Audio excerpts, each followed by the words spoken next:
un valioso aporte a la tarea de promover los derechos que requieren protección, así como también reconocer y destrabar las dificultades que se replican al interior de nuestra organización. A continuación, voy a presentar a las panelistas que nos acompañan hoy.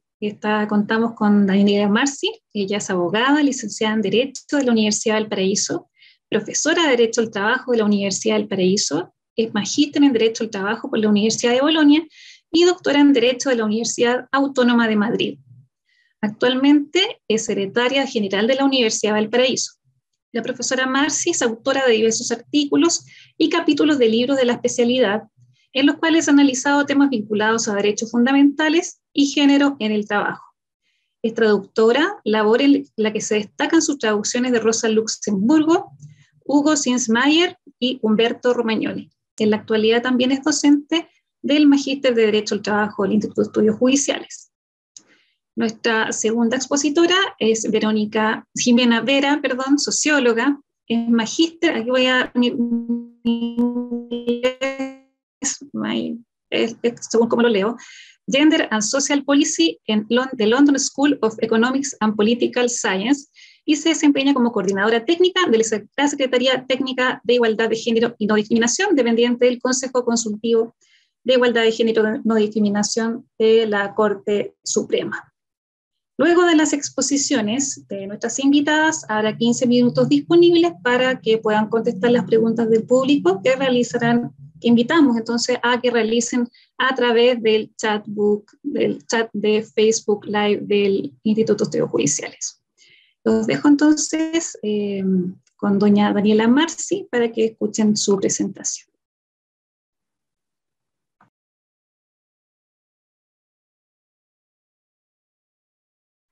Buenas tardes, muchas gracias por la invitación a la Asociación Nacional de Magistradas, al Instituto de Estudios Judiciales, para poder conversar de los problemas vinculados a la protección de la maternidad. Yo voy a intentar plantear algunas cosas que sean interesantes para la reflexión y para la discusión que podamos tener.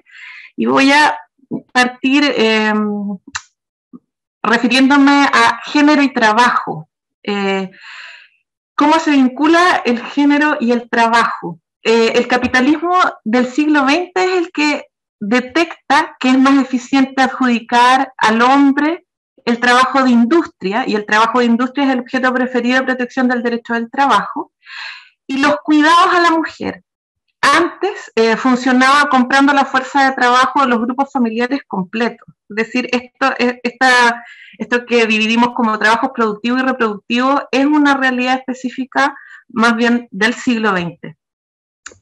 De manera que cuando la trabajadora se incorpora a este mundo del trabajo del siglo XX, el trabajo de empresa o industria, este cuerpo trae consigo sus propios problemas. El derecho del trabajo en la primera clase probablemente de la disciplina se menciona esta paradoja o digamos este problema de separar la fuerza de trabajo del cuerpo del trabajador para que no estemos haciendo a una persona objeto del contrato. Eso es una cuestión típica que se menciona al inicio del curso, pero en realidad el cuerpo de la trabajadora trae consigo sus propios problemas a este espacio, al espacio de trabajo. La incorporación entonces de esta extraña al espacio laboral hace que cuando se busca regular sus especificidades, vinculadas sobre todo al hecho de la maternidad, más que como derecho se perciba que se le están entregando privilegios o concesiones. No tienen, al menos en este sentido, el mismo estatuto de cualquier otro derecho. Es la excepción a la regla. ¿Qué se protege o a qué damos valor con esta normativa? En Chile la protección de la maternidad tiene un poquito más de 100 años de historia. Lo que se buscó regular desde un inicio fue el espacio para el cuidado de los hijos e hijas, la alimentación, el puesto de trabajo. De manera que encontramos dos objetos de protección, uno el bienestar de los hijos e hijas y el puesto de trabajo, pero en consideración a ese bienestar, y después se empieza a dar valor a la profesionalidad, es decir, al hecho que la mujer trabaje. Es interesante porque la primera ley en esta materia es la 3186 del año 1917, que corresponde a una norma destinada a proteger la integridad de los hijos de las madres trabajadoras obreras que emplearan 50 o más mujeres mayores de 18 años. ¿Qué es lo que se establecía acá? Que el empleador debía implementar un espacio en el lugar de trabajo que estuviera especialmente destinado para recibir durante la jornada laboral a los hijos e hijas de las trabajadoras que tuvieran menos de un año. Y además permitía disponer de un tiempo de amamantamiento, de acuerdo al lenguaje de la época, a los menores sin que fuera descontado de su salario, convirtiéndose así en la primera norma que fomentaba la lactancia en mujeres trabajadoras. Esta norma, ¿por qué digo que es interesante? Porque aborda una de las cuestiones en que se ve la mentalidad capitalista de la época, tensando con la realidad de la mujer, la división del tiempo y del espacio, que son garantías centrales del derecho del trabajo, pero es interesante tener en cuenta que antes del trabajo de industria, vida y trabajo eran un continuo que no tenía confines fijos e intraspasables. Piensen en el trabajo en las realidades rurales, en el trabajo de la servidumbre. No existía esta separación tan relevante entre espacios y tiempos distintos para el trabajo y del no trabajo. Entonces, los límites temporales del contrato significan que fuera de ese horario comprometido hay libertad y fuera del espacio de trabajo hay vida privada. Pero esto nunca ha concordado con la realidad de la mujer y por eso se van creando estas excepciones como esta primera norma que mencionaba. Es un asunto complejo y sobre todo actual. ¿Queremos o no tiempos y espacios de no trabajo y tiempos y espacios de trabajo sin interferencias de lo doméstico? Y probablemente la respuesta no es uniforme, por eso les digo que hay cuestiones que sería interesante discutir. Pero entonces volvemos a la falta de poder de una de las partes del contrato de trabajo, y es que los límites los define la parte del contrato con poder, es decir, el empleador, y por tanto estos confines atienden a fines empresariales o a fines de la actividad, y no a objetivos de la parte trabajadora de acuerdo a sus necesidades de conciliación. Otra cuestión, la protección a la maternidad. ¿Es el cuidado un tema de mujeres? Porque, por supuesto que me pueden contestar, no es un tema de mujeres, es un tema de la sociedad, por cierto, pero estamos hablando solo del discurso de la corresponsabilidad y que aquí deben haber y cumplirse deberes del padre, participar el padre porque es su deber. También hay que considerar que un niño o niña nunca va a ser cuidado adecuadamente solo con el esfuerzo de su madre. Y entonces este es un tema que nos lleva a, primero, si deben seguir sumándose solo mujeres al cuidado, las hermanas, las abuelas, las amigas, pero también al servicio de cuidados a la infancia que provee el Estado. Y este es un tema en sí mismo porque se enlaza con la formación temprana y no solo con donde pongo a un niño mientras su cuidador trabaja. Pero vamos a la figura del padre. En esto también entiendo que estoy usando un modelo, un discurso heteronormado, que hay una madre y un padre. Pero para no enredar más la cuestión en este momento, voy a seguir, digamos, refiriéndome a madre y padre. El legislador, por cierto, que debe incentivar el uso de derechos propios del padre y no que sean cedidos por la madre. En la legislación chilena el padre entra recién en 1993 con el permiso para el cuidado de un hijo con enfermedad grave menor de 1 año y siempre que la madre haya cedido su derecho. En el año 2003 se suma el único derecho autónomo que tiene el padre en nuestra legislación, que son los 5 días de permiso por nacimiento. Pero aquí, y en esto me voy a tomar un poco de mi propia experiencia, 5 días por su brevísima duración tiene una connotación más organizativa que seriamente vinculada al cuidado, al apego que un padre pudiera tener con su hijo. Y por esto, por ejemplo, yo pienso que un permiso de 5 días podría otorgarse a quien asista a la madre, porque no necesariamente tiene que haber un padre, pero sí es necesario que la madre, o es inevitable que alguien asista a la madre en esos primeros días cerca del parto. tenemos que en 2011 el postnatal parental puede ser cedido a partir de la 7ª semana, siempre que la madre lo ceda. En ese sentido, la participación del padre o de un sujeto distinto a la madre es inexistente prácticamente, y en consecuencia en este punto la legislación es deficitaria. No así en cuanto a la duración del postnatal, porque el postnatal chileno más el postnatal parental tiene una de las extensiones más largas en comparación con otras legislaciones, y además porque es un postnatal que tiene cobertura económica. En otras legislaciones el postnatal puede durar más, puede ser parental, o sea, estar disponible para padre y madre, pero sin goce de remuneraciones, lo que en todo caso suele ser mejorado por medio de la negociación colectiva. Pero si se hace la comparación de legislación a legislación, la protección chilena es de las más amplias y además con esto de mantener la remuneración. ¿Qué es lo que quería decir con todos estos puntos? Es que si miramos nuestro sistema y este título que se modificó en 2014 de la protección a la maternidad, paternidad y vida familiar del Código, tenemos que esto es solo un nombre y es una protección todavía a la madre trabajadora, de manera que sería el sujeto protegido porque es el único sujeto gravado por el hecho del nacimiento del hijo o hija. Por eso es que el asunto sigue siendo una cuestión de mujeres. Ese es el estado de las cosas, lamentablemente. En cuanto a las técnicas de protección, encontramos reglas que pueden ser cumplidas o quebrantadas, como dar o no dar el derecho a permiso, que mal llamados descansos de maternidad, el fuero, la entrega de la sala cuna, dar la hora de alimentación. Entregar o no estos derechos u obstaculizar su disfrute puede llevar además a una vulneración de derechos fundamentales. En esto es interesante lo que ocurre en nuestra legislación porque en materia de acoso laboral, acoso sexual, la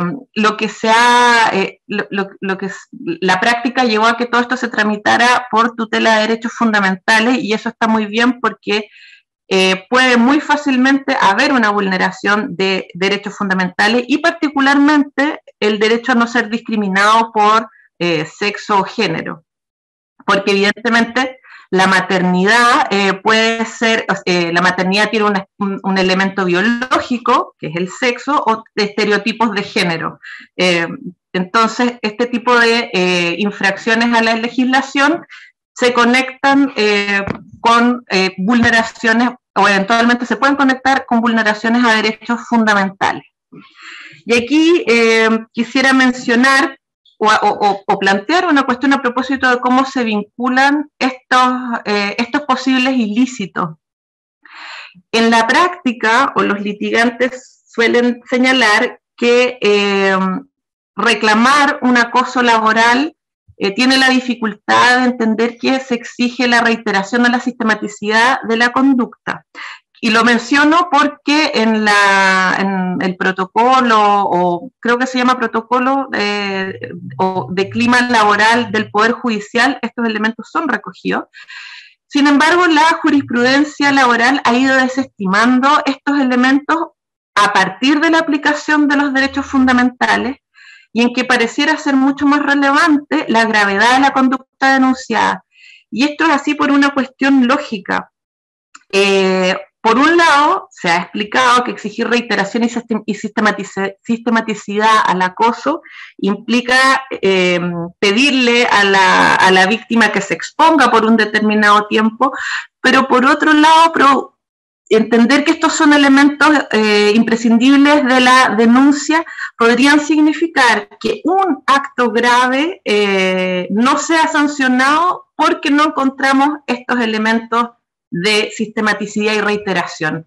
Y en materia de vulneración de derechos fundamentales, lo importante es determinar si el hecho denunciado es suficientemente grave para producir una restricción desproporcionada a un derecho fundamental. En cuanto a la discriminación, los litigantes suelen señalar que se trata de un caso difícil, y efectivamente lo es, y que por otro lado las sanciones de nuestra legislación son las mismas, es decir, la vulneración de todo derecho fundamental accede a la misma batería de sanciones, salvo en el caso de la discriminación grave en que se permite que la víctima pueda elegir reincorporarse a su trabajo, pero esto más que una sanción es una reparación, pero en cuanto a las sanciones estrictamente hablando son todas iguales. Entonces, planteo algunas cuestiones adicionales. Es importante que en materia de discriminación se acredite un criterio prohibido. Desde mi punto de vista, sí, si es que esto es posible, es decir, que si un maltrato, una conducta que escapa al trato debido en el ámbito laboral, se produce por alguno de los criterios prohibidos que establece el derecho a no ser discriminado, es importante que esto se canalice así porque tiene un valor pedagógico. Sabemos que estos criterios prohibidos no son una lista cerrada, pero sí son una lista que se amplía de acuerdo al avance de la cultura para sancionar las conductas que afectan a grupos subalternos en nuestra sociedad. ¿Y por qué esto es importante? Porque entendemos entonces que la discriminación es una conducta particularmente odiosa. No es un maltrato cualquiera porque es un maltrato vinculado a estos grupos que no tienen poder en la sociedad. Y otra cuestión que la dejo abierta es la posibilidad de que se exploraran otro tipo de sanciones específicas para la discriminación que expresaran este mayor reproche. Y al mismo tiempo existe una tarea encomendada por ley a los magistrados laborales en las medidas reparatorias, que si bien no son sanciones, podrían ayudar a darle una especificidad a la discriminación como un ilícito particularmente reprochable. Otra cuestión que me parece interesante plantear a propósito de la discriminación es, ¿todo caso vinculado a una mujer madre es discriminatorio automáticamente? ¿O todo caso vinculado a una mujer madre, todo ilícito vinculado a una mujer madre es constitutivo de acoso por razones de género? Y aquí, por ejemplo, podríamos encontrar el caso de una jefatura muy estricta y obsesa con el buen funcionamiento de la empresa, que interfiriera, por ejemplo, durante el postnatal con requerimientos de trabajo, pero que pudiera demostrar que no lo hace por una motivación de hostigar por el hecho de la maternidad. ¿Qué pasa acá? Eso excluye la discriminación. A mí me parece que existe una cuestión confusa en buscar un elemento subjetivo en el sentido de determinar un fuero interno, porque esto es sabido que es incontrastable o excesivamente psicológico. Entonces, en materia de derechos fundamentales, lo que se hace es analizar las conductas exteriorizadas y nuevamente ver si esas conductas tienen la gravedad suficiente para haber restringido desproporcionadamente un derecho fundamental. Pero sin duda una infracción a estas reglas legales, a estos derechos que mencionábamos al inicio, como los permisos, el derecho a la alimentación, ese tipo de cosas, constituyen sin duda un indicio fuerte de discriminación por razón de género. ¿Por qué? Porque además aquí se agrega una cuestión que la perspectiva de género ha aportado, que es el test de sustitución. Es imposible que esto le ocurriera a un hombre. ¿Por qué? Porque no se va a encontrar en la circunstancia de estar ejerciendo estos derechos, porque siguen siendo derechos que se producen por el hecho de la maternidad y así están regulados en nuestra legislación. Voy a cerrar para que dejar más tiempo a la discusión, ojalá, reiterando que es importante que los análisis en derechos fundamentales sean contextuales. No es una buena técnica establecer anticipadamente que una conducta es acoso, pero al mismo tiempo no es una buena técnica excluir anticipadamente. Yo revisaba, bueno, de todo esto desde mi punto de vista, miraba en la política del Poder Judicial y veía, por ejemplo, que se excluye que la sobrecarga de trabajo producto de falta de dotación o de licencias médicas sean acoso laboral, en la forma de iniquidad laboral. En realidad, toda conducta puede o no ser una vulneración de derechos fundamentales y lo que se hace son análisis contextuales. De manera que no es, porque en el fondo a quien va a denunciar también lo hace entrar como con un punto en contra cuando se han hecho este tipo de calificaciones anticipadas de casos. Y ahora sí, por último, otra cuestión que nos aportan los derechos fundamentales en esta materia de discriminación y también las vinculadas al acoso, es esta idea del razonamiento abstracto. La vulneración de un derecho fundamental como ilícito de resultado no debe confundirse con la extensión del daño. Por ejemplo, la exigencia de licencias médicas o acreditar un específico daño psicológico, porque esto nos lleva a la búsqueda en el proceso de la víctima ideal, que es una víctima estereotipada. Esta es la idea de que si una persona ha sido vulnerada debe tener una cierta fisonomía, debe mostrarse deprimida, y esto también es una especie de psicologización de los problemas porque se sabe que las respuestas ante las vulneraciones son estrictamente personales y no tienen que ver con el razonamiento que debería hacer un sentenciador o sentenciadora. Voy a quedar hasta acá porque me parece que estoy pasada en el tiempo y ojalá que podamos tener una buena conversación al final. Muchas gracias, Daniela. Bueno, los invitamos a las personas que están en el chat que se han ido sumando. Estábamos recién escuchando la exposición de la profesora de Derecho del Trabajo, Daniela Marci. Las dudas que tengan, consultas, por favor, agréguenlas al chat del Facebook del Instituto de Estudios Judiciales. Y a continuación, entonces, dejamos con su presentación a doña Jimena Vera, que es coordinadora técnica de la Secretaría Técnica de Igualdad de Género y No Discriminación, dependiente entonces de la Corte Suprema de Chile. Así es que le dejo a Jimena sus minutos y vayan anotando entonces sus preguntas para que después puedan discutirlas y explicarlas las exponentes. Gracias, Fanny. Buenas tardes. Voy a compartir la pantalla. Mientras comparto la pantalla, les comento que estoy un poco resfriada, entonces si tengo que limpiar mi nariz o carraspear o tomar agua, por favor, sepan comprender. ¿Me avisa alguien, Fanny o Daniela, si se ve completa, porfa? ¿Sí? Sí, se ve completa. Excelente. Bueno, les voy a contar entonces sobre el estudio sobre la situación de la protección de la maternidad-paternidad al interior del Poder Judicial. Este estudio lo hicimos el año 2017. Y vamos a seguir una estructura clásica del mismo estudio, desde la justificación hasta las recomendaciones.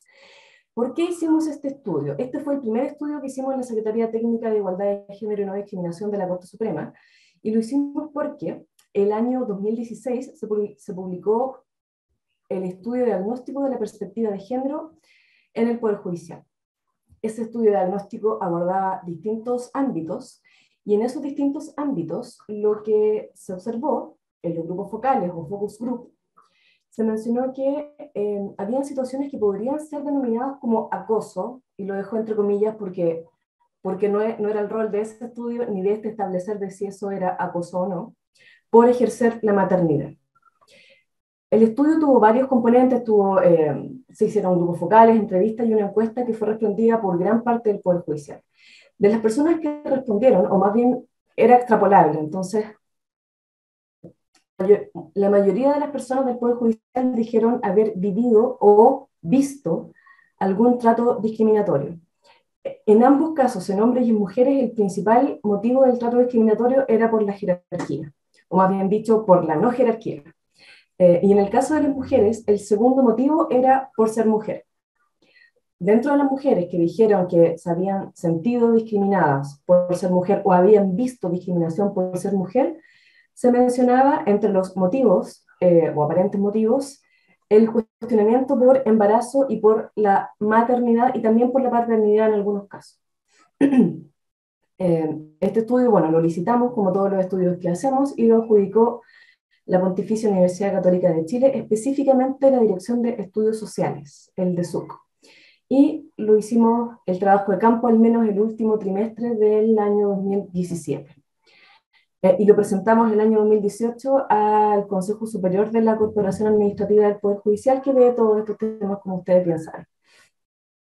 Bueno, el objetivo general fue conocer, estudiar y analizar las percepciones de los y las integrantes del Poder Judicial que prestan servicios, y lo acotamos por un tema netamente de recursos establecidos por tiempo y plata en la región metropolitana de Valparaíso respecto de la situación de la protección a la maternidad al interior de la institución.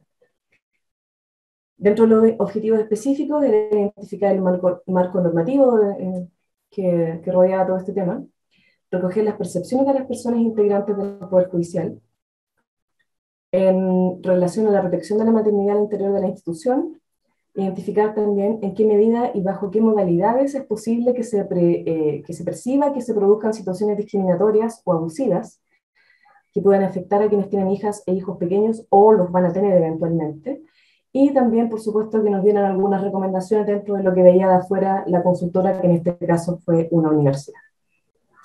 La metodología, esto es súper importante, fue únicamente cualitativa, es decir, fue centrada en el discurso de las personas. ¿Qué quiere decir esto? Esto quiere decir que no, si ustedes están esperando, dígame, el número de personas que ha sufrido maltrato laboral por temas de maternidad, lo voy a decir inmediatamente, el estudio no buscaba eso. Lo que queríamos justamente era ahondar en lo que había salido como unas lucecitas, unos chispazos en el estudio diagnóstico, por lo tanto, la técnica que correspondía, tomando en cuenta además, bueno, los criterios de investigación y aparte los recursos, era lo cualitativo. Quisimos conocer el discurso más en profundidad de las personas. Esto quiere decir que los resultados no son extrapolables a todo el Poder Judicial, pero sí, dentro de lo que nos señalan, nos dan muchas más pistas que lo que había dado el estudio diagnóstico, porque tiene una profundidad mayor. Por lo tanto, vuelvo al tema. Olvídense del número, del porcentaje X, porque eso no lo buscaba este estudio y no lo va a tener. Sí tenemos varias citas citables que dicen bastantes cosas interesantes. Fue entonces una metodología netamente cualitativa, no tuvo nada cuantitativo, y la forma en que recolectamos la información fue a través de entrevistas en profundidad. En las entrevistas, bueno, aplicamos una pauta semiestructurada a personas, y ahí fuimos segmentando. Personas que hayan tenido permisos recientes de maternidad o de paternidad, personas que no hayan tenido recientemente estos permisos, y aparte entrevistamos a actores claves de la institución. Personas de recursos humanos, personas en roles de jefatura, personas que tenían algún conocimiento de este tipo. De este tema, específicamente organizaciones gremiales, las personas encargadas, por ejemplo, que usualmente le llegan algún tipo de reclamo. Y segmentamos también por región, porque no es lo mismo, por región y jurisdicción, no es lo mismo en San Miguel, en una parte más rural, que en Valparaíso, donde vivían las personas, porque por lo demás todavía el mundo virtual no estaba tan desarrollado, por lo tanto las entrevistas fueron presenciales, obviamente resguardando el anonimato, anonimizamos toda la información como corresponde, y las personas participaron voluntariamente en la investigación. Y tomamos también un tema importante, era que fueran tribunales que fueran reformados y los no reformados por la figura del administrador o administradora. Por supuesto también criterios de sexo de la persona entrevistada y el tipo de cargo, porque sabemos que el Poder Judicial es muy jerárquico y los estamentos son muy marcados dentro de la institución, y si hubiesen tenido permiso parental en los últimos 5 años o no. Según estos criterios distribuimos la muestra, como ustedes pueden ver, algunos eran de la Corte de Apelaciones de Santiago, otros de San Miguel, otros de las personas de la Corporación Administrativa del Poder Judicial. Habían jueces, jefaturas y otros cargos. Jueces y juezas, ¿se entiende? Jueces y juezas, jefaturas y otros cargos. Y así en total llegamos a las 30 entrevistas. Dentro de los antecedentes conceptuales, principalmente habían dos grandes áreas. Por un lado, todas las teorías, que también hizo la revisión bibliográfica la universidad, todas las teorías sobre la conciliación familia-trabajo o trabajo-familia también, o trabajo-familia. Y por otro lado, justamente toda la conceptualización sobre las situaciones discriminatorias o abusivas. Y acá, sobre la conceptualización, me refiero que es la conceptualización, no la definición legal. Acá no abordamos, está mencionado sin duda los marcos regulatorios, están mencionados en el estudio, pero todos los resultados que veamos más adelante tienen que ver tienen que ver con un análisis más bien sociológico de lo que ocurre en la institución. Para las leyes ya sabemos las leyes, ahora queríamos saber qué pasaba en lo concreto. En cuanto al concepto, y esto lo menciono porque es importante para después desde ahí hacer el análisis, la conciliación familia-trabajo y o trabajo-familia tiene que ver principalmente con la capacidad de lograr experiencias satisfactorias en distintos ámbitos de la vida o un buen funcionamiento bajo un mínimo de conflicto, es decir, tener una especie, por decirlo así, de bienestar subjetivo entre el balance en que uno pueda tener entre la vida laboral y familiar.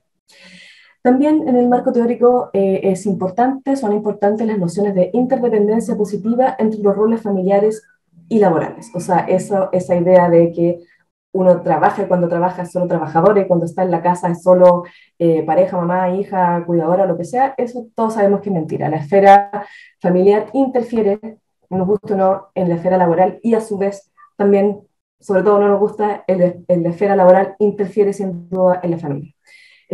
Son interdependientes y ahí también aparece el fenómeno de la doble presencia que tienen que tener las personas, principalmente las mujeres, en donde no necesariamente es una doble presencia en que tengan que estar físicamente presentes, más allá de todo lo que ocurrió en pandemia, que ahí sí fue una doble presencia literal por el teletrabajo, pero sí implica estar pendiente o atenta de ambas situaciones igual. Si estás trabajando, tienes que estar pendiente que te van a llamar porque la persona que cuidas algo le pasó, se cayó en el colegio o lo que sea. También, por supuesto, se menciona en el marco teórico contextual que hay beneficios a nivel organizacional cuando hay un buen balance, una buena conciliación entre familia, trabajo, trabajo, familia. Cuando la gente está básicamente más en paz, está odiando menos, está menos estresada, trabaja mejor, tiene una mejor actitud hacia el trabajo y de la misma manera, por cierto, sin duda, una mejor actitud hacia su propia familia. Por lo tanto, también obviamente inciden los criterios de mayor o menor productividad según se está más o menos estresada también. De la misma manera, con fuerza están los fenómenos de recientes, entre comillas, de corresponsabilidad social, en donde, tal como dijo la profesora Marci, se entiende que la reproducción no es solamente un tema de las mujeres, sino que es un tema netamente social. Y en ese sentido, la empresa o organización, en este caso nuestra organización, el Poder Judicial, o la organización que sea, la institución que sea, también a su vez tiene cierta responsabilidad en ayudarte a que tú estés formando esos ciudadanos y ciudadanas del futuro, en el caso que sea la crianza, o en su efecto si estás generando labores de cuidado, porque también ejerció que no sean referidos a la maternidad, porque ese tema también emergió con fuerza en las entrevistas, también debiese estar de una u otra forma comprometida, es parte de las buenas prácticas que debiesen tener las empresas, y de la normativa internacional y de varias tendencias también.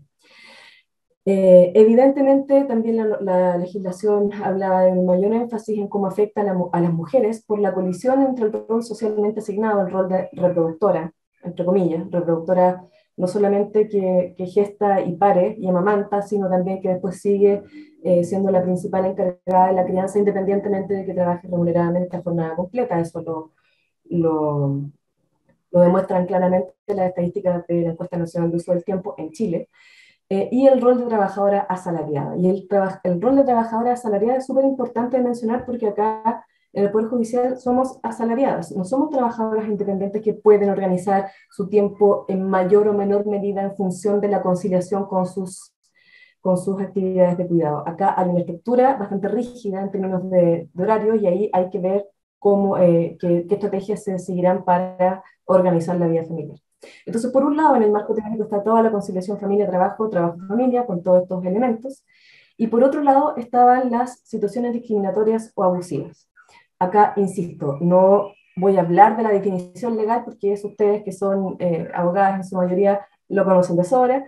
Acá queríamos ver la conceptualización, y la conceptualización ha tenido bastantes cambios, como en general las conceptualizaciones siempre, pero sobre todo en los últimos años. La discriminación se refiere principalmente a la distinción o exclusión, y acá la exclusión es central, que anula o altera la igualdad de oportunidades o trato en el empleo u ocupación. Es decir, no es que me miro feo, no es que me dice constantemente pesadeces, porque significa que por discriminación, por ejemplo, yo no voy a acceder a un mejor cargo. no voy a quedar excluida de ciertas decisiones o de ciertos beneficios. Eso es súper marcado. Otras situaciones serán, por ejemplo, bullying, que está descrito en toda la teoría. Y el bullying se entiende como una conducta ofensiva repetitiva con intención maliciosa que menoscaba a un trabajador o grupo de ellos.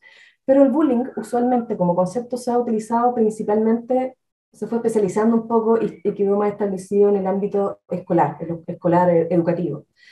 En el ámbito laboral, de forma muy similar, es prácticamente lo mismo. Ahí se empiezan a traslapar los conceptos, aparece el concepto de mobbing. Este concepto no viene de la jurisprudencia, viene más bien de la psiquiatría, hasta donde logré entender, y hace hincapié en situaciones de violencia psicológica.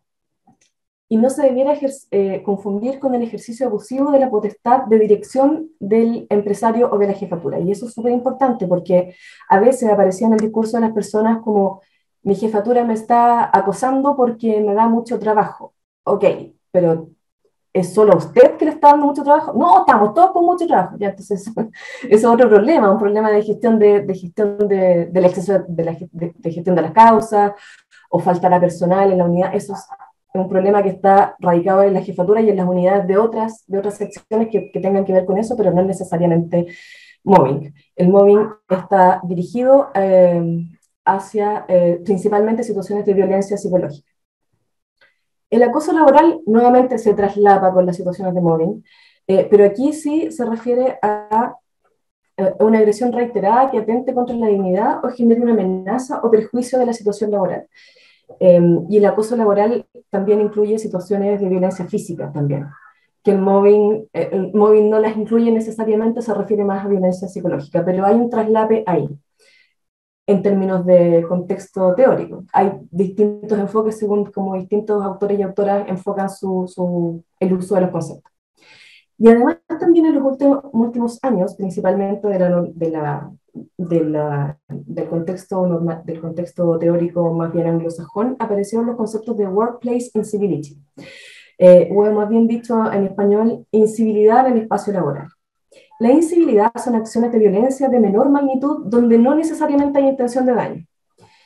Y no son tampoco necesariamente sostenidos en el tiempo. No llega a ser acoso laboral. Son, por ejemplo, la pesadez que te dicen de vez en cuando. Tampoco le da como para mobbing.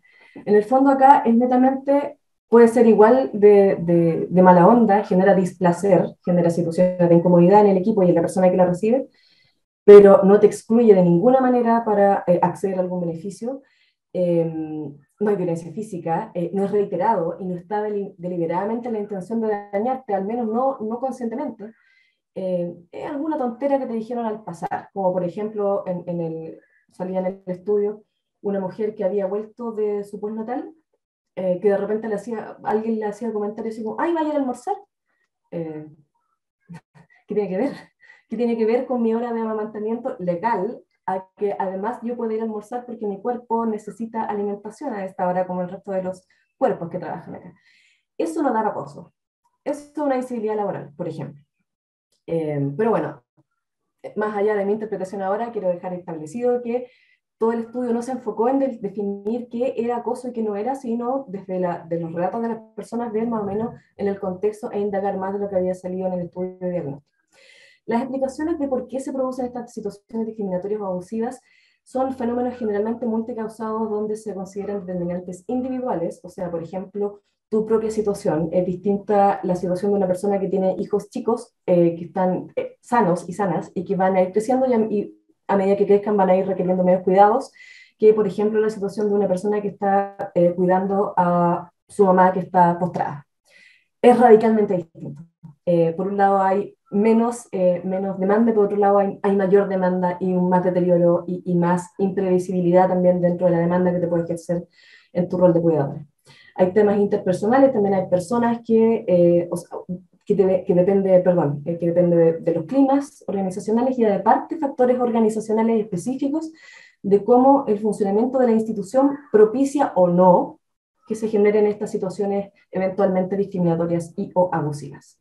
Evidentemente el género aparece como categoría social determinante, ya no vamos a ahondar más en eso, lo sabemos, Y además también en la literatura que era principalmente de estudios que se habían hecho en Estados Unidos, en ambientes de la abogacía, esto era un tema que es importante porque no hay que olvidar que estos estudios son, más adelante vamos a ver lo que salió de las mujeres del poder, mujeres y hombres del Poder Judicial, pero no es algo que esté flotando en el aire, está insertado en la sociedad chilena y aparte se cruza además con otros componentes, como por ejemplo que es una institución principalmente de abogadas y abogados. No todo el mundo lo es, lo tenemos súper claro, pero la gran mayoría.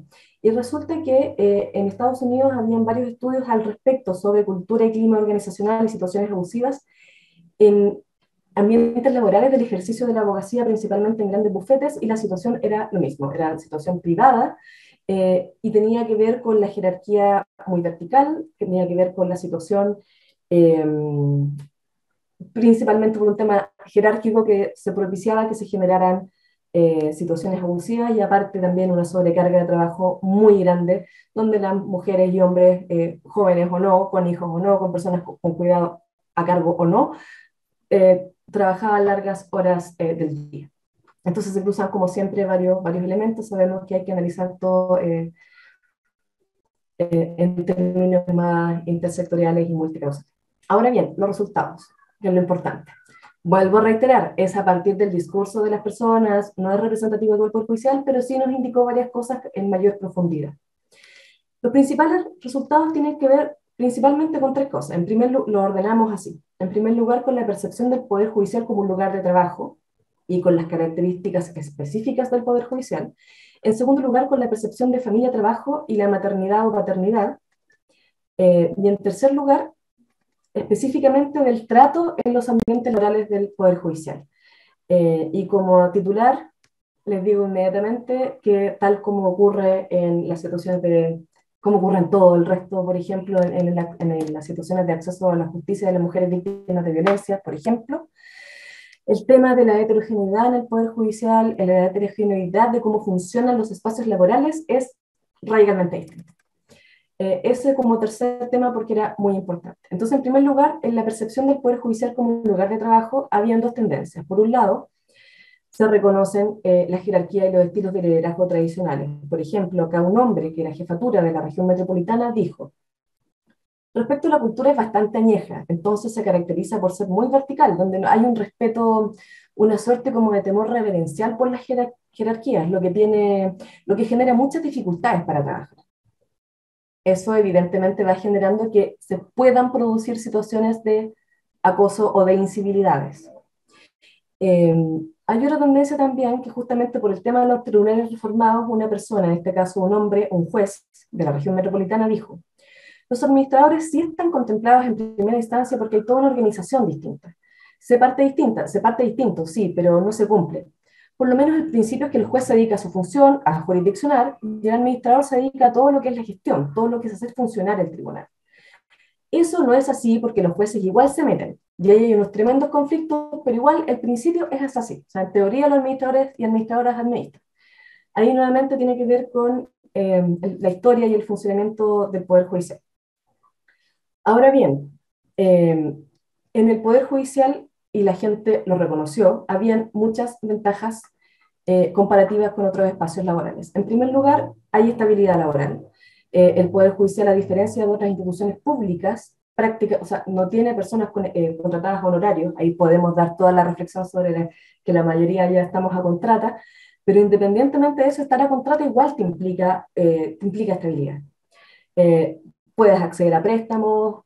En el sector, digo, el mercado lo ve distinto a ser una persona honoraria. Es estable trabajar acá. Y hay buenos sueldos comparado con el resto del sector público y comparado también en algunos casos con el sector privado. Por lo tanto, el Poder Judicial en estos aspectos sí es un buen lugar para trabajar. En cuanto a la maternidad en específico, a todo el sector público, ya sabemos que las últimas modificaciones legales implican que te van a respetar tu sueldo íntegro, cuestión que no pasa en el privado. Y acá estás contratada, cuestión que no pasa la gran mayoría de las mujeres en Chile que son independientes y que tienen un empleo precario. Por lo tanto, eso sí era muy reconocido por quienes participan en el Poder Judicial y no hay que olvidarlo también, porque Usualmente no se queda mucho en la crítica, pero esto también es algo bastante bueno de la institución. Y como desventajas principalmente se veía la burocracia, aquí vamos a entrar en detalles, todos lo sabemos, y la carga de trabajo percibida que en muchos lados era bastante abrumadora. Ahora bien, los resultados organizados según los temas de los que habíamos hablado, bueno, se percibía una invisibilización de la familia y una percepción de la carencia de políticas. En el fondo, era lo que habíamos dicho anteriormente, se cree que el trabajador y la trabajadora son personas que vienen a producir acá en el Poder Judicial y que no tienen vida afuera, que la está interfiriendo, que no terminaron una relación amorosa, que no tienen una persona chiquitita a quien están criando, que no tienen una persona viejita o en situación de mucha dependencia que también están cuidando en la casa. Se asume que eso no existe. Y todo el mundo sabe que eso no es real, pero en el fondo todavía está esa misión, que es como, o incluso existe, de todos tenemos temas y vida fuera del trabajo, arréglatelas porque acá venimos a trabajar en pos del acceso a la justicia y bla, bla, bla. También había un tema de la relatividad de las prácticas de conciliación según unidad, y esto tiene que ver con lo que yo les dije anteriormente, que tenía que ver con la heterogeneidad de cómo funcionaba cada unidad laboral. Cada unidad laboral funciona distinto, influye mucho los temas de clima y influye mucho el tipo de liderazgo que hay ahí. Y lo dijeron muchas personas, la información saturó. No es que lo dijo una persona y lo estamos relevando, lo dijeron muchas personas. Es que depende. Depende de si el jefe es buena onda o no, y depende de la carga de trabajo que tengamos, porque si tenemos mucha carga de trabajo andamos todos idiotas, y también depende de la interacción entre las personas, y también depende básicamente del clima que haya.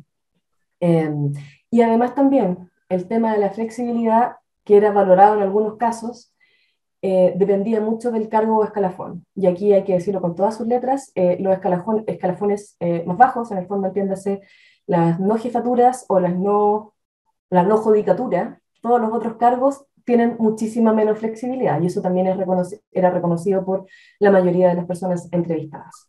Ahí estamos en el tiempo, Jiménez. Por ejemplo, una mujer dijo, por eso te digo que no hay mucha conciliación de mujer de otro cargo, que no era jueza ni jefatura. Te digo que no hay mucha conciliación de pega y familia, pero depende de las personas, porque si te toca una jefatura actualmente que es más humana, entre comillas, te va a dar la holgura de poder conciliar esas cosas. Otra persona, en este caso un juez de la región metropolitana, dijo, es que para uno que es juez es distinto, claro, mi visión como juez es distinta, porque yo como juez tengo disponibilidad de tiempo, yo puedo hablar con otro colega, tómame la audiencia, puedo hablar con el administrador y me voy, pero para un funcionario es difícil, tiene un jefe, tiene un administrador y es muy complicado. También salió el tema de la flexibilidad de irse, porque la judicatura, después de tomar las audiencias, se podía ir y seguía sin duda trabajando mucho en su casa, pero después podía acomodar los horarios ahí.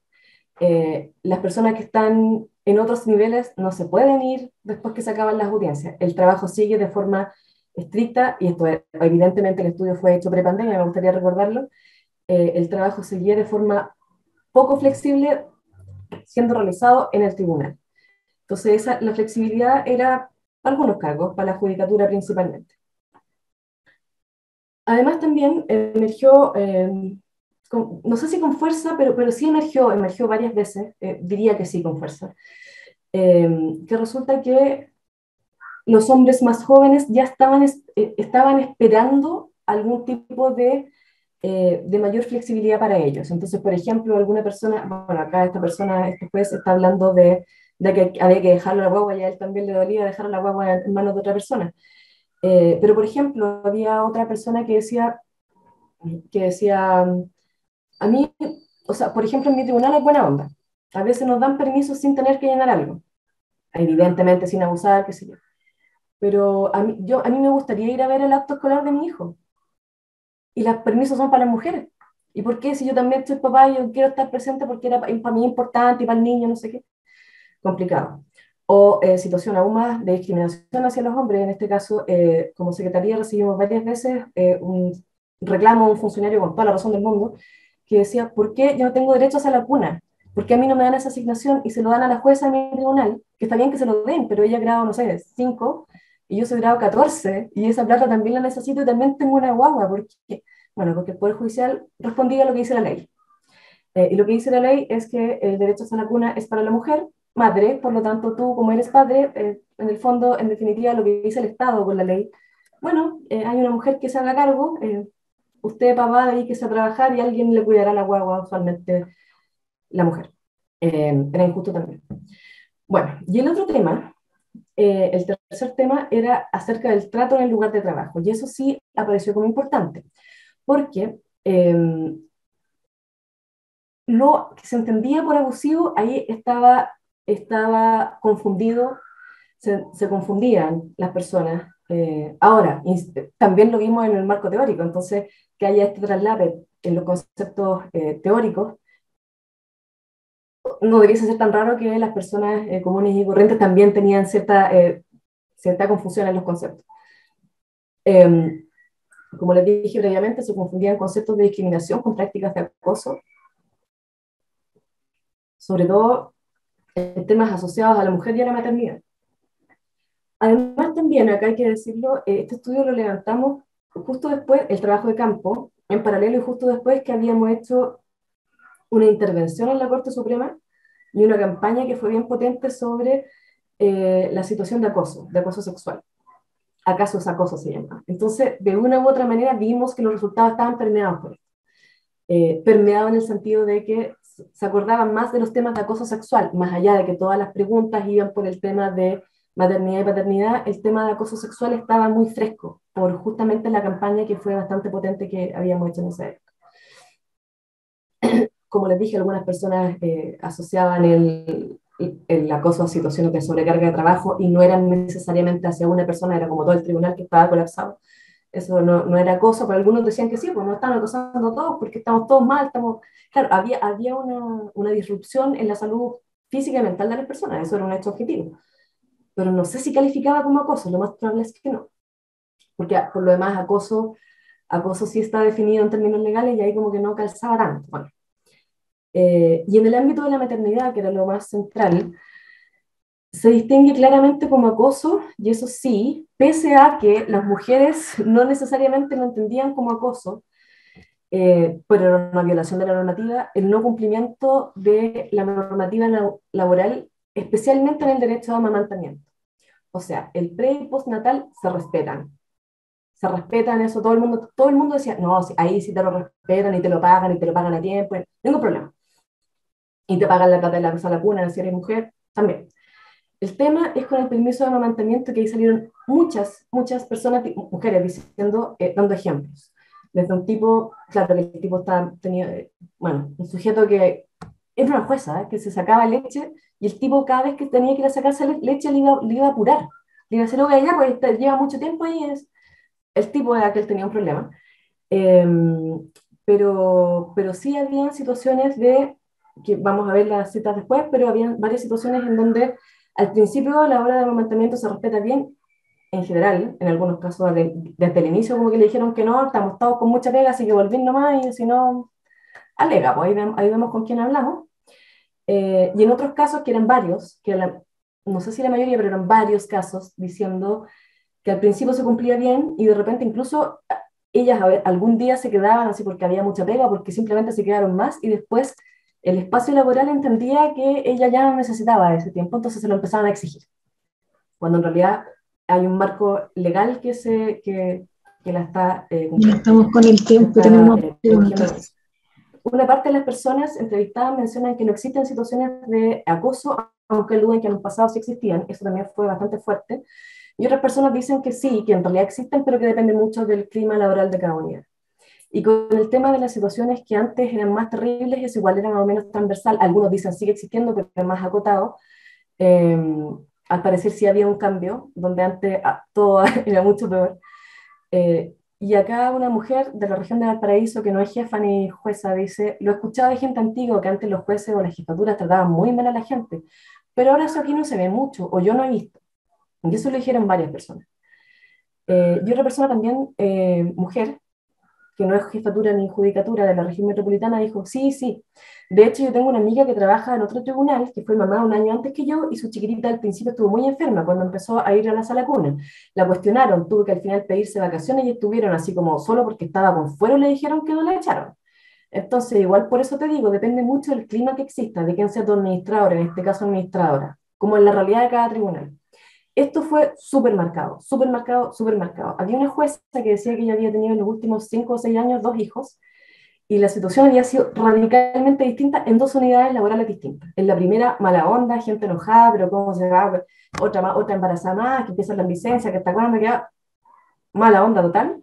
Y en el otro lado, que después se cambió, amor, buena onda, baby shower, regalos, flores, todo feliz y que te vaya bien, dependía nuevamente mucho del clima laboral de la unidad. Entonces, bueno, desde la teoría se puede limitar. Daniel, en un rato tenemos que... 3 temáticas para indagar desde la perspectiva de las personas entrevistadas: el tema de los incivismos, que son principalmente el comentario mala onda, no sistemático, que no apunta deliberadamente a hacer un daño. Las experiencias de acoso, que en realidad quizás, y digo quizás porque no soy abogada y tampoco era el objetivo del estudio, los temas específicamente de no permitir que se tomara el horario del derecho de amamantamiento, parece que cabría más ahí.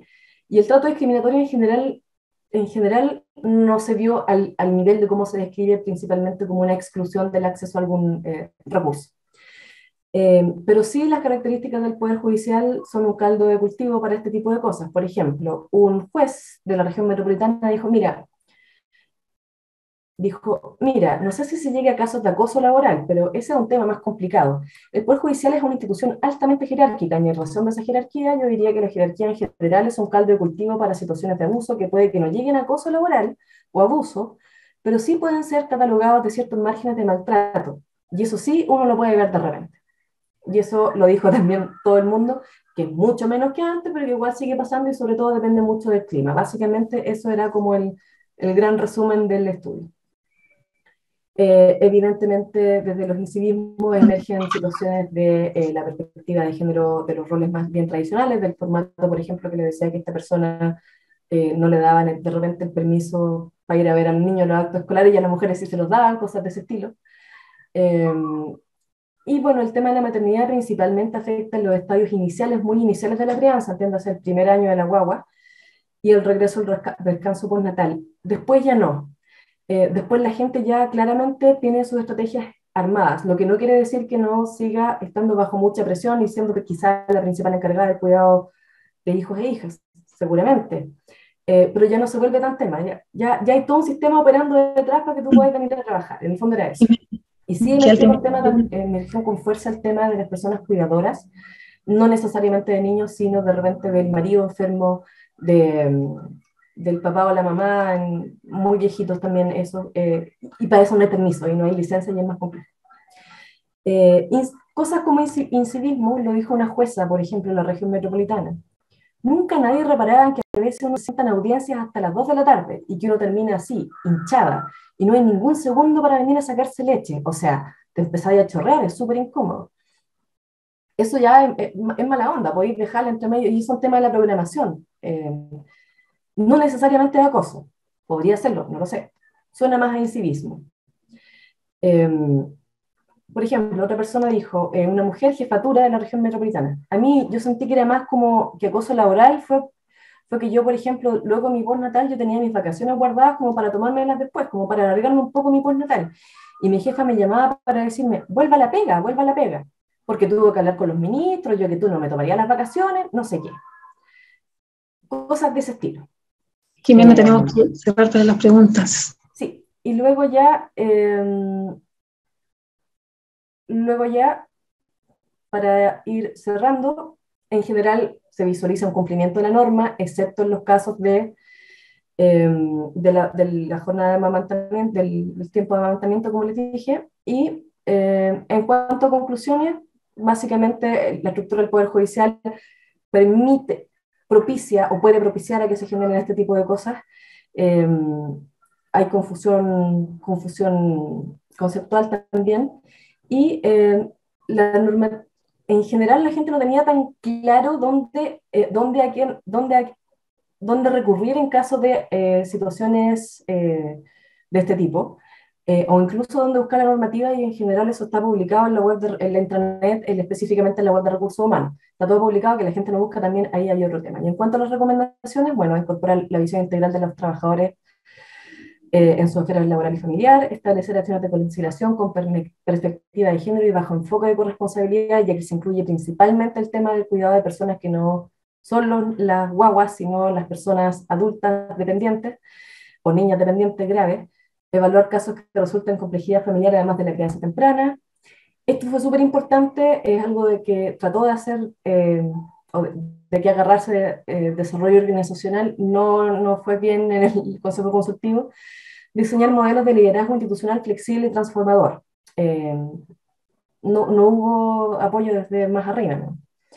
Velar porque se cumplan efectivamente todos los derechos, velar porque los estamentos responsables de las temáticas de conciliación, derechos de maternidad y protección frente al acoso sean visibles, en el fondo principalmente era administraciones y recursos humanos, y implementar buenas prácticas, básicamente. También faltaba el tema de, faltaban los espacios específicos de los lactarios, las salas de amamantamiento, de acondicionamiento para la lactancia y la extracción de leche, que en general existían en muy, muy pocos casos.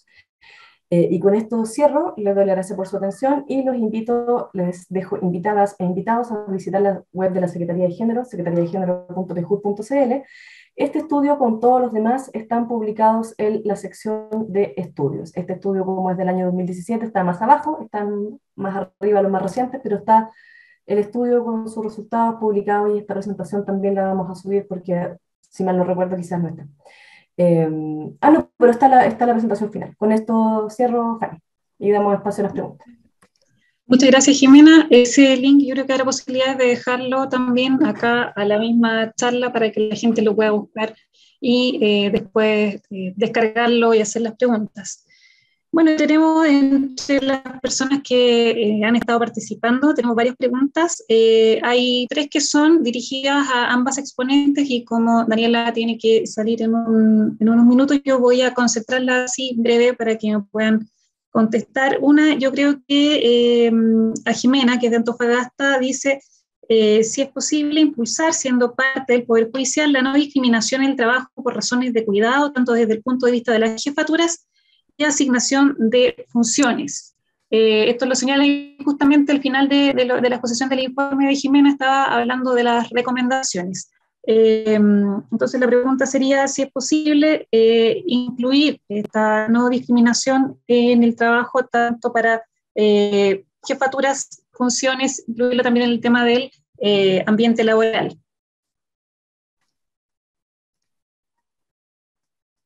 Sí. ¿Respondo al tiro o las juntas todas? Las juntas todas, ¿cierto? Sí, eso sería por una parte. Después, otra pregunta que también va para las dos.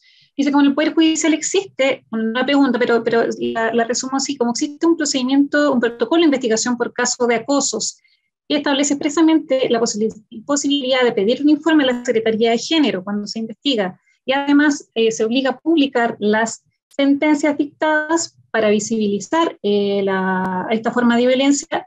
Debería existir también esta visibilización de las sentencias que tengan que ver con relación a la discriminación en el trabajo por razón de la maternidad o de los cuidados. Eso por un lado, tanto la posibilidad de pedir el informe a la Secretaría de Género como la obligación de publicar las sentencias que se dicten. Y esa sería la pregunta a las dos. A Daniela le voy a plantear esta que también tenemos, que existe en la jurisprudencia administrativa o judicial del derecho al trabajo pronunciamiento sobre las preguntas que se realizan a las mujeres en entrevistas de trabajo, por ejemplo, existencia de hijos, número, ratificación de tenerlo, como una forma de discriminación de género y cómo podría esto prevenirse dentro del Poder Judicial. Esas serían como 2 preguntas para ambas, una pregunta para Daniela. Y doctor Agostini, que nos está viendo desde Rosario, pregunta a Jimena, dice, ¿por qué se habla del fenómeno de conciliación de la vida familiar y laboral y no de una vida personal y laboral en el sentido más amplio? No sé, quizás de cómo lo abordaron ustedes en el informe. Así que ahí les planteo la pregunta a las dos. Vamos entonces para que Daniela vaya a su clase. Voy a partir por la última.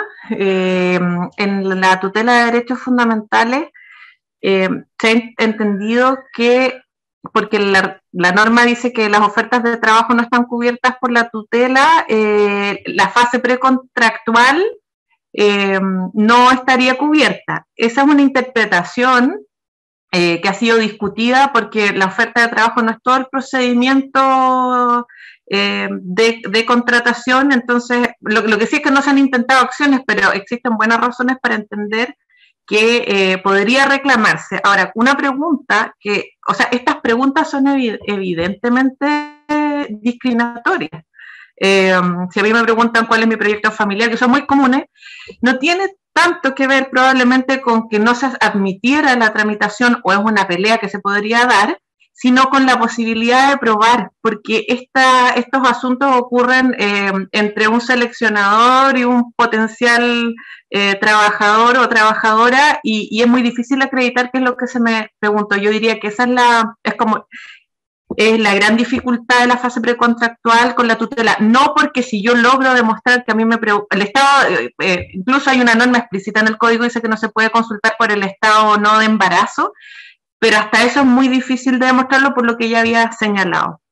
Pero cualquier consulta en este respecto es discriminatoria y tiene un sesgo de género. Debo reconocer que la primera pregunta no la entendí bien, así que no me voy a referir a eso. Y la segunda no la recuerdo, Fanny, si me la puedes... La segunda pregunta tenía que ver con las acciones propositivas, entendí yo más o menos que quería hacer, como incluirla dentro del Poder Judicial, quizás como promoción. Claro, a lo que yo me refería con los cuidados, o sea, en ese ámbito yo creo que hay mucho donde avanzar, puede profundizarse, pero también es importante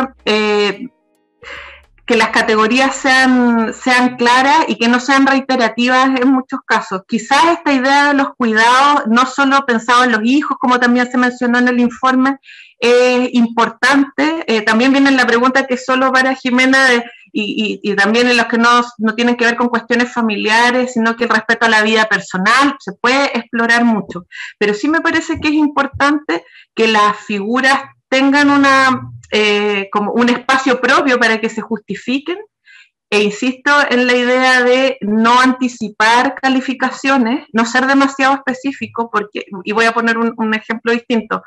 Un traslado en algunas legislaciones es una medida disciplinaria, un traslado puede ser una medida organizativa y un traslado puede ser una forma de acoso, y eso se va a ver en el caso concreto. Por eso es que la técnica de decir esto no, el traslado no, porque el traslado siempre, como ocurre, si es sobrecarga de trabajo y hay muchas licencias médicas, no. Bueno, ¿y qué pasa si esa carga de trabajo recayó en un solo funcionario o funcionaria y en los otros no? O sea, podría ser una forma de acoso. Por eso señalaba que a veces caer en demasiado detalle tiene este riesgo. Y en cuanto a la pregunta, claro, hay otros ámbitos donde a lo mejor ir incorporando otros problemas distintos al de los cuidados de maternidad. El resto de los cuidados y la vida familiar. Y por último, como cortito para cerrar con la primera pregunta que se planteó ahora respecto de cómo en el protocolo de acoso existe se puede pedir informe, se pide informe a la Secretaría Técnica y está la obligación de publicar la sentencia. ¿Se podría homologar en esto? ¿Habría alguna correspondencia entre ambos procedimientos por la razón entendiendo que pueden ser cosas de denuncias de acoso por este motivo? Yo no tenía claro que las sentencias disciplinarias no se publiquen. No sé, el acoso sexual sí, entonces como existe ese protocolo, ¿podría homologarse a eso? ¿Podría existir la obligación también respecto a esta causa, en este tipo de...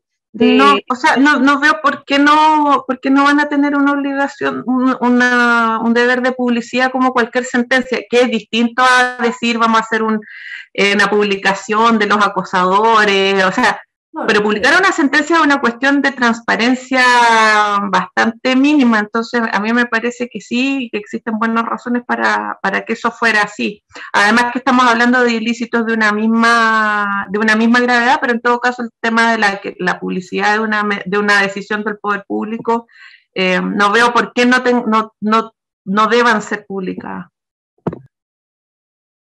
Ahí, bueno, me aprovecho de contestar inmediatamente esa también. Efectivamente, se publican en el sitio web de la Secretaría Técnica de Igualdad de Género y No Discriminación las sentencias anonimizadas y con una matriz, en el fondo, bastante, y las estadísticas también de las causas de acoso sexual llevadas al interior de la institución.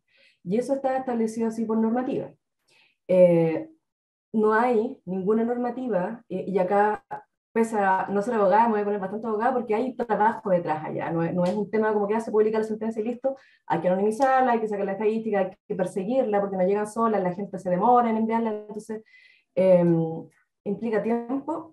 Y eventualmente, claro, yo ahí voy a responder normativamente, si se da la indicación normativa, se podría hacer. Y por lo demás, claro, ¿qué pasa? Sería siempre la Secretaría Técnica de Igualdad de Género y No Discriminación en los casos en que haya discriminación de género, pero si es acoso laboral por otro motivo, no es parte de nuestras funciones. Eso no obsta que pueda ser publicada por cualquier instancia del Poder Judicial, pero no específicamente la unidad de género dependiente de la Corte Suprema. Pero sí, por supuesto, se podría, pero con todas las especificaciones necesarias ahí requeridas. Sobre la pregunta de qué se podría hacer por el tema de las jefaturas y trabajar con las jefaturas y las funciones y cuál es el rol de ellas en generar ciertos climas organizacionales, se podrían hacer muchas cosas que van, nuevamente, no por esta secretaría, que no es parte de nuestras funciones, nosotros ahí metiendo siempre el tema de la perspectiva de género, porque nuestra función es estratégica, es meter el tema de género tanto hacia el interior como al exterior, como a las personas usuarias, pero en coordinación con las unidades específicas de esto. Y acá, la Unidad de Recursos Humanos, específicamente Desarrollo Organizacional, ha intentado hacer estudios más amplios, lo logró hacer únicamente dentro de la KPJ, pero para poder hacer eso necesita el apoyo del Consejo Superior. Y el Consejo Superior de la Corporación no ha apoyado estos temas, ha considerado que hay otras urgencias antes de eso, y que en realidad no es un tema tan relevante, y ahí, bueno, no se le ha dado la relevancia requerida ahí, que desde mi punto de vista sería, y desde el punto de vista de los y las colegas de desarrollo organizacional, sería urgente básicamente desde entregar una especie de cartilla a quien asume como jefatura, porque muchas veces alguien asume como jefatura y juegue, te dejan solo siendo jefatura. Desde apoyo a la jefatura hasta un encuadre a la jefatura de esto no se hace, esto provoca esto, y ese trabajo no ha sido financiado, no ha sido financiado los proyectos, no ha sido autorizado los proyectos, pero yo creo que tendría que ir por ahí y no solamente en el tema de jefaturas y clima organizacional, que también, sin duda, y eso es la parte de la pregunta, pero sí tiene que ver, desde mi punto de vista, con prácticamente todo el funcionamiento del Poder Judicial, que no puede ser que cada tribunal funcione como un feudo, o cada jurisdicción, ni siquiera cada jurisdicción, es cada tribunal y cada unidad laboral dentro de... desde que las experiencias son radicalmente distintas para funcionarios y funcionarias, y de forma aún más grave para las personas que van en búsqueda de acceso a la justicia. Sin duda, yo, Jimena, creo que habría que trabajar en aquello en las unidades correspondientes. Y sobre la pregunta de por qué vida familiar y no vida personal, estoy absolutamente de acuerdo. Pero como siempre los recursos son escasos, y los recursos de tiempo y dinero en este caso, había que enfocar y partir por los temas más concretos que pudieran eventualmente generar algún tipo de discriminación en contra de las mujeres, que eso es lo que queríamos ver, si queríamos indagar más en profundidad si por motivo de maternidad y crianza habían estas situaciones. Por lo que vimos, hay algunas situaciones de acoso, algunas situaciones de incivilidad, principalmente al parecer, y dado principalmente por todo el tema de los climas organizacionales y del rol de la jefatura. También justamente fue un tema que conversamos en extenso con la Unidad de Recursos Humanos, porque justamente nos decían, sí, pues también muchas veces se le dan, comillas, más beneficios a las personas con hijos. Ejemplo clásico, ya que las personas con hijos se tomen las vacaciones en verano porque ellos tienen los niños, no sé qué, siempre en función de los niños, ya, y resulta que la gente sin hijos también quiere salir cuando hace calor, y te postergan porque no tienes hijos. Ese era un ejemplo clásico. Sin duda, y la vida personal es para algunas personas pueden ser familia, lo más relevante, para otras personas puede ser su hobby o sus mascotas o lo que se le ocurra, el tiempo para uno, para leer o para lo que sea, y eso efectivamente no está abordado porque justamente queríamos ver las situaciones más eventualmente de vulneración de derechos o de discriminación o de incivilidad o de lo que fuera, principalmente en contra de la mujer. Principalmente fue únicamente por eso, pero estoy completamente de acuerdo con la pregunta y también con eventuales, no discriminaciones, pero quizás incivilidades que en algunas situaciones puedan sufrir las personas sin hijos, por ejemplo. Como el tema de las vacaciones en verano, que es radicalmente muy marcado.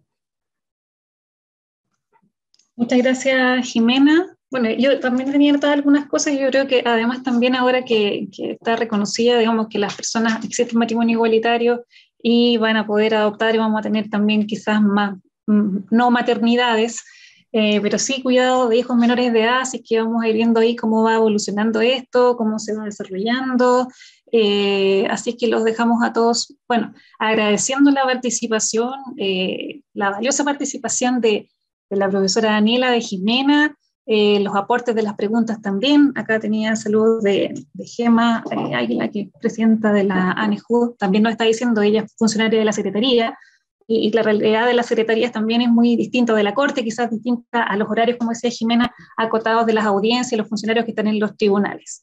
Así es que muchas gracias. Queda entonces invitados a seguir acá al Instituto Judiciales para que les notifiquen las próximas charlas. Esta va a quedar grabada y también el link donde pueden descargar el estudio que nos refirió Jimena. Muchas gracias. Y no olviden visitar la web de la Secretaría de Género. Tiene mucho material, además. Y bueno, muchas gracias a todos, que tengan un